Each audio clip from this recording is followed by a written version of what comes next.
যদিও চেন্নাইয়ের হয়ে আইপিএলে আর খেলছেন না মুস্তাফিজ, তবুও জিম্বাবুয়ের বিরুদ্ধে প্রথম 3 ম্যাচে বসিয়ে রাখার সিদ্ধান্ত নিয়েছে Bangladesh cricket board. Bangladesh cricket বোর্ডের বক্তব্য, মুস্তাফিজ আইপিএলে ব্যাপক খেটেছেন, সেই কারণে তাকে 3 ম্যাচ বিশ্রাম দেওয়া হচ্ছে। একইভাবে সাকিব আল হাসানকেও 3 ম্যাচের জন্য বিশ্রাম দিয়েছেন বিসিবি কর্তারা। তবে সাকিবের ব্যাপারটা আলাদা, তাকে ঢাকা লিগে ক্লাব ক্রিকেট খেলতে দেওয়া হয়েছে, সেই জন্যই জিম্বাবুয়ের বিরুদ্ধে 3 ম্যাচে জাতীয় দলে রাখা হয়নি। অথচ আইপিএল থেকে মুস্তাফিজকে বিসিবি এই অজুহাতে নিয়ে যাচ্ছে যে জাতীয় দল সর্বাগ্রে, ক্লাব ক্রিকেট তারপর। যদিও সাকিবের ক্ষেত্রে সেই রীতি মানছে না বাংলাদেশ ক্রিকেট বোর্ডের কর্তারা। চলতি আইপিএল আসরের সেরা উইকেট শিকারী বামহাতি পেসার মুস্তাফিজুর রহমান।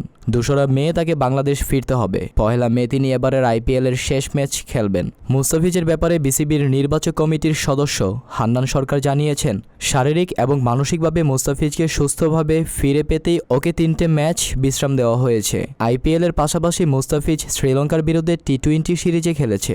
বাংলাদেশ প্রিমিয়ার লিগে কুমিল্লা ভিক্টোরিয়ান্সের হয়ে খেলেছে। টানা খেলে যাওয়ার জন্যই ওকে স্কোয়াডে রাখা হয়নি।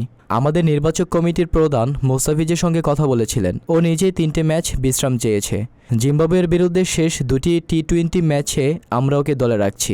মুস্তাফিজ এবং সাকিবের বদলে দলে ঢুকেছেন আফিফ হোসেন। পাশাপাশি প্রথমবারের জন্য বাংলাদেশ টি-20 দলে জায়গা পেয়েছেন তানজিদ হাসান তামিম। দলে ফিরেছেন অলরাউন্ডার মোহাম্মদ সাইফুদ্দিন। টি-20 সিরিজে শুক্রবার 3 মে জিম্বাবুয়ের মুখোমুখি হবে বাংলাদেশ। ম্যাচ হবে চট্টগ্রামের জহুর আহমেদ চৌধুরী স্টেডিয়ামে। বাংলাদেশের এবারের স্কোয়াডে থাকছেন অধিনায়ক নাজমুল হাসান শান্ত, লিটন দাস, তানজিদ হাসান, তৌহিদ হৃদয়, মাহমুদুল্লাহ, জাকের আলী, মেহেদী হাসান, রিশাদ হোসেন, তাসকিন আহমেদ, শরীফুল ইসলাম, তানজিম হাসান, পারভেজ হোসেন, তানবীর ইসলাম, আফিফ হোসেন ও মোহাম্মদ সাইফুদ্দিন।